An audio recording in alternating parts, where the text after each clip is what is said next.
Hi, I'm Robert. I work for Collabora on Wayland stuff, and I'm here to talk about video offloading on Linux. And I'm a bit nervous because I haven't did so many talks so far. But yeah, thank you for joining me here. I will give you a short introduction about what I'm even talking about, then mainly talk about the current status and what happened in the recent time. I'll do one demo and show some benchmarks, and then add some more notes, and then hopefully we'll have time for questions. So for everyone using a Linux desktop, most of you folks are probably used to or know what hardware decoding is and why it's good for your video decoding performance, like why you like VA API and so on. Many of you probably don't know that there's a second step involved after decoding the video, like getting it into the right format and scaling to the right size, which we're usually doing using GL or Vulkan these days. But actually most hardware does have hardware fastpath to make this much faster and more efficient.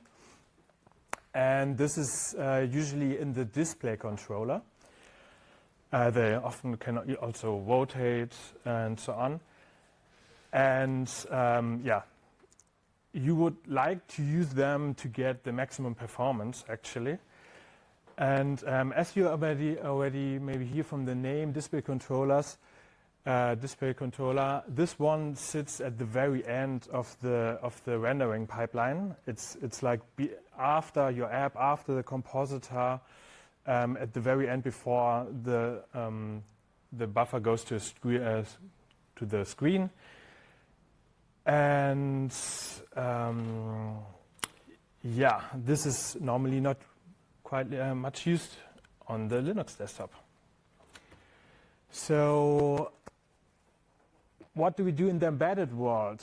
Over there we have like lots of elements and lots of software which can already use this display controllers directly by not using a windowing system. Like you have things like the GStreamer KMS sync.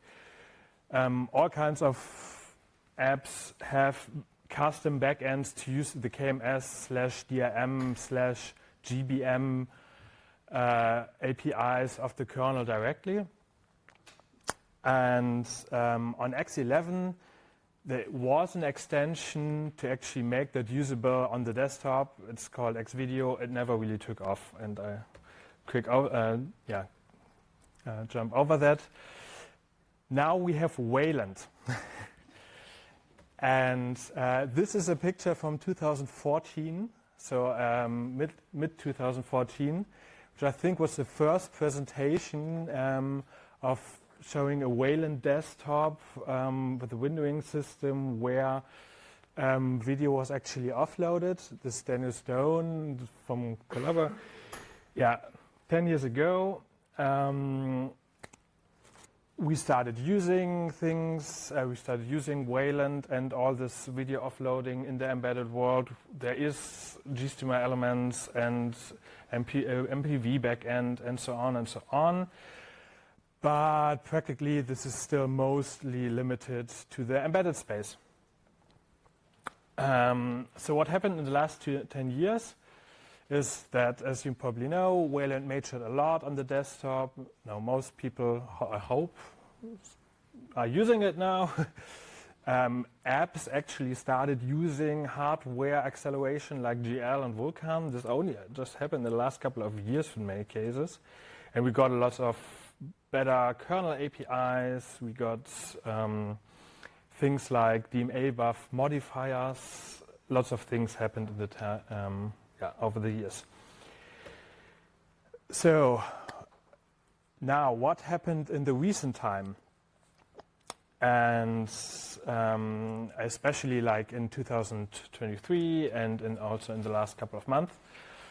And I'll start with one of the big news, which is like this year Mother and GNOME Shell finally got support to have, in short, YUV buffers, so apps can actually pass over video buffers to the compositor,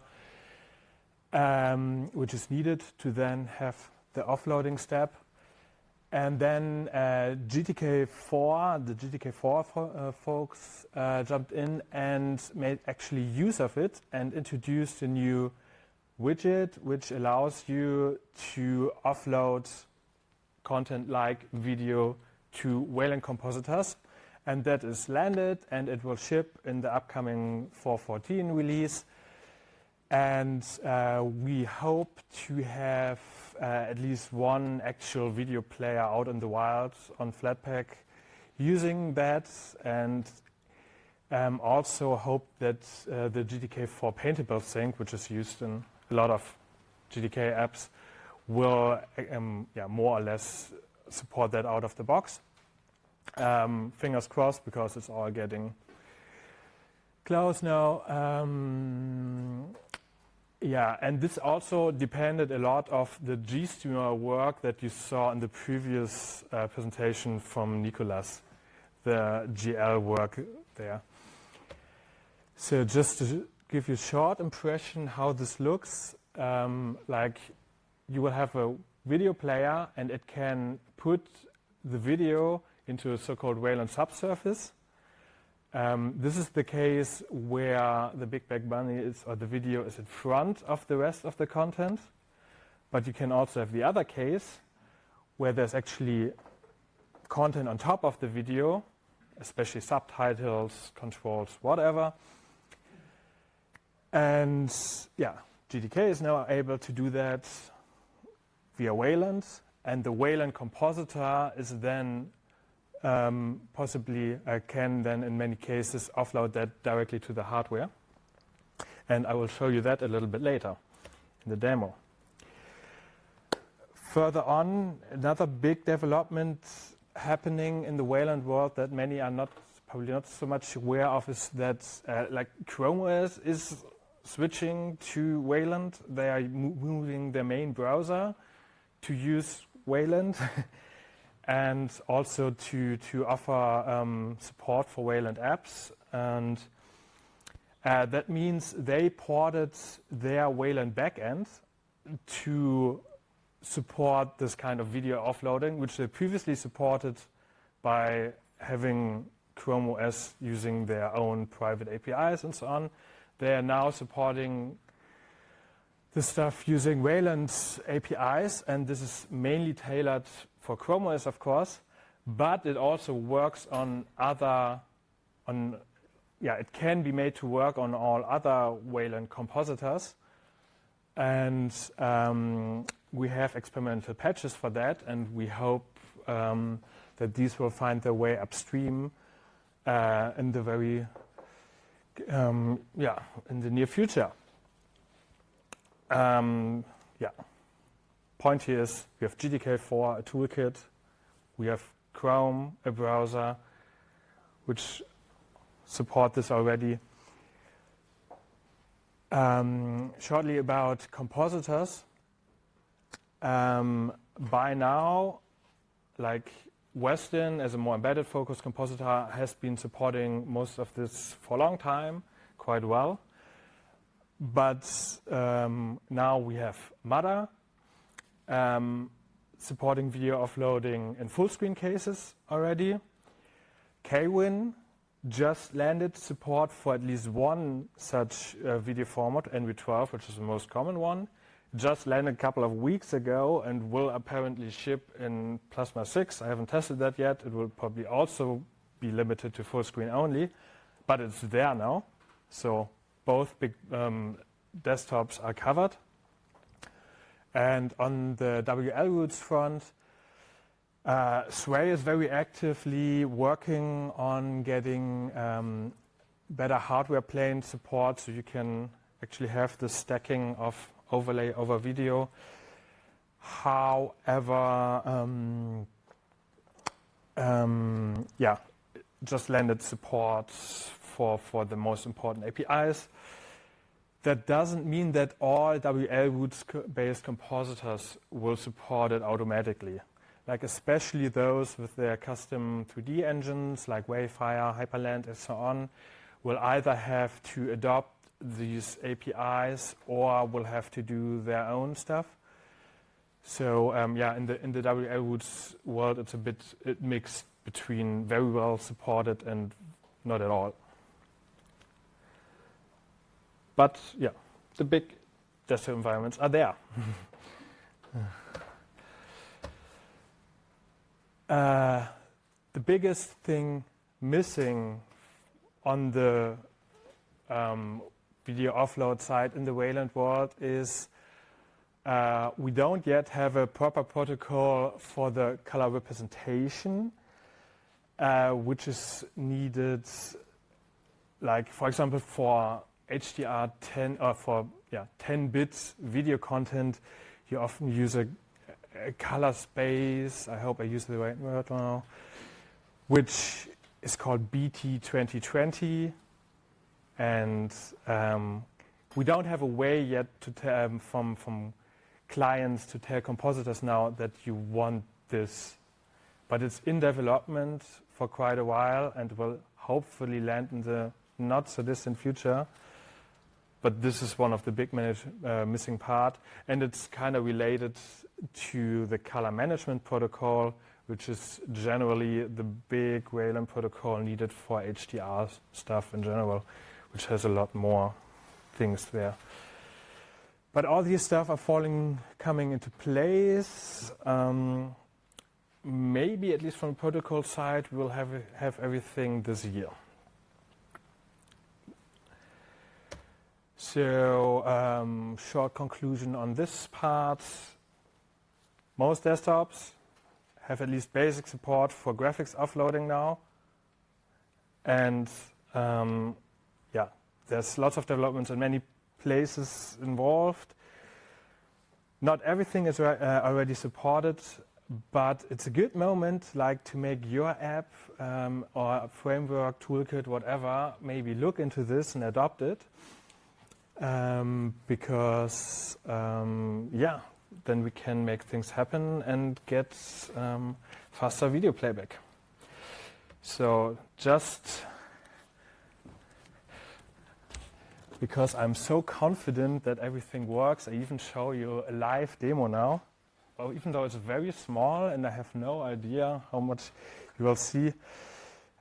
Here, this is a Pinebook Pro with a very low power GPU, but it has very good video decoder and a good display engine. And what you see is the GTK4 demo player, and we have overlays from the compositor enabled. So opaque regions of the app are in green, and transparent parts are overlaid in purple.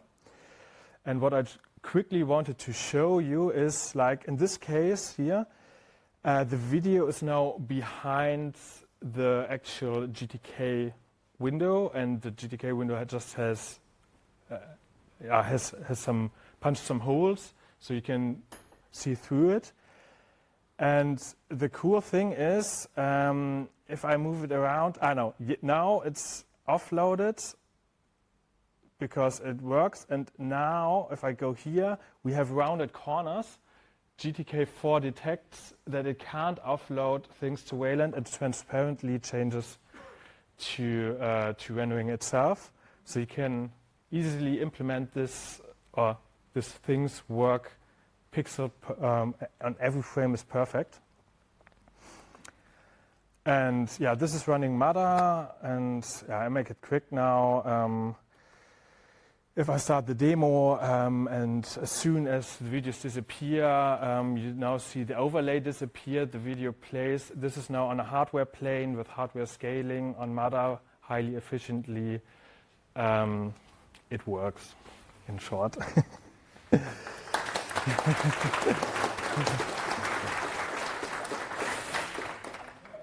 Okay, I'm quick now. So I wanted to show you some nice, quick new benchmarks from an Intel system with Intel GPU top. When I tried this happened on multiple devices.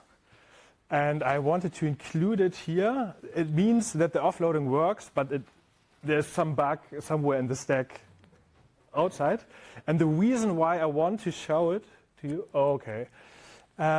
is the important point I want to make here is that graphics folks or people working with graphics usually know that it's like graphics is really hard to test and to prevent from regressing from time to time. Like this is on an Intel, like this should work. But somehow it regressed recently in some kernel. And here I would like to make the point that getting this stuff to work on the desktop for if you work for some vendor or somebody who makes drivers is an awesome way to get lots of testing from lots of users who actually give right issues and give you good go ahead. So if you actually want to sell things for embedded but want to have good driver quality, just ensure you have a Linux community which uses it on a desktop and prevent cases like that. Blah, blah, blah. I'm skipping over that. Better, less watts, and so on and so on. And we are as good as the MPV native Wayland backend on GTK4 now. I'll skip that.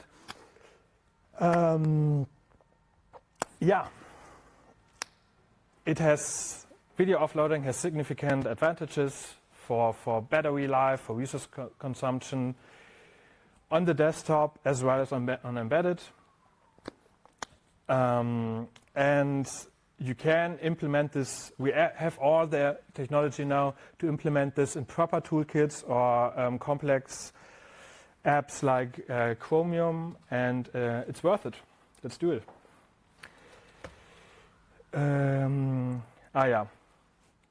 One note I don't want to skip here, which is a bit controversial. It is very controversial, but I just wanted to know for everyone, for transparency reasons. Talking about DRM, like that DRM.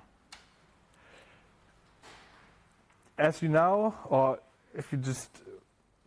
So what we are doing here is pass through from the decoder to the display engine. That actually means it becomes technically trivial to support hard DRM. I'm not saying we should do that. I'm just saying that the technical limitation to do that is now more or less done, and discussions should be had about if you want it. But just this makes it very easy to do all this.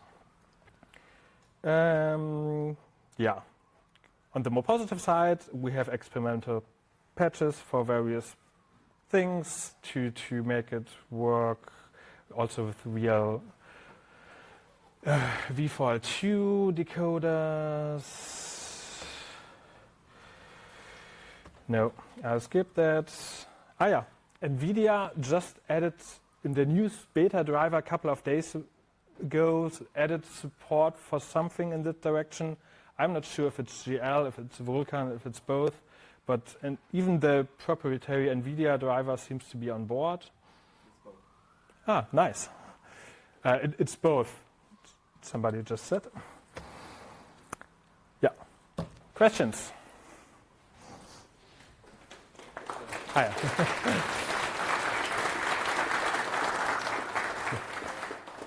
Thanks a lot for the talk. One thing that kept me from using Wayland is the missing color management. So we couldn't use color profiles in the calibration center. So this is going to work. sooner or later?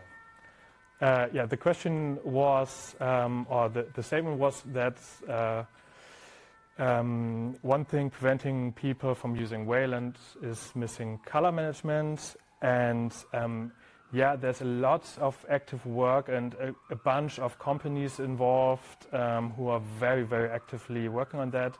We even had a Hackfest last year where lots of companies came together, and we'll have another one in a couple of months, I think. And there's hopes that things will come together. And right now in the X, you can apply one profile to one display and another to the second display, and you just couldn't do that. Yeah, but would that be possible? Is that a thing?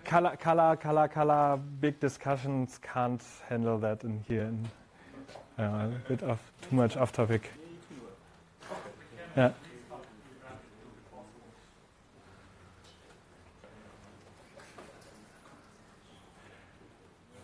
Any more questions? Do we know what the latest state is in Firefox?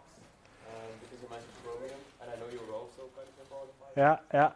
Yeah. Firefox is looking into using that. They want to use it, especially for 10-bit video. Oh, the question is, what is the status for Firefox? And I've talked to some Firefox folks who said they would, they are looking into it for 10-bit videos to get that working. And let's see. I haven't seen any patches yet. So, but having it working in GTK will probably be quite a good, hopefully convince them to put some more work into that. So you've explained the various strategies to be able to, like the underlay strategy and the overlay strategy, where the video is under the controls and another where the video is over the controls.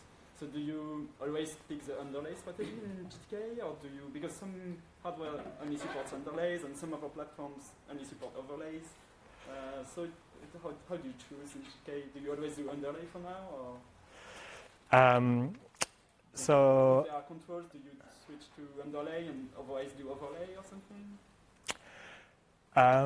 So the question is a very bit specific about strategies, how to layer things, and how this is done in GTK for now. In short, Chromium has options for that. GTK4 prefers overlay for the moment. And actually, I personally would like to always use underlay when possible in the future. So you don't have to switch the surface around. But that would require a new protocol, which I made, which we could discuss. Yeah. Okay, I think I'm out of time. You can find me later for more questions. Thank you a lot.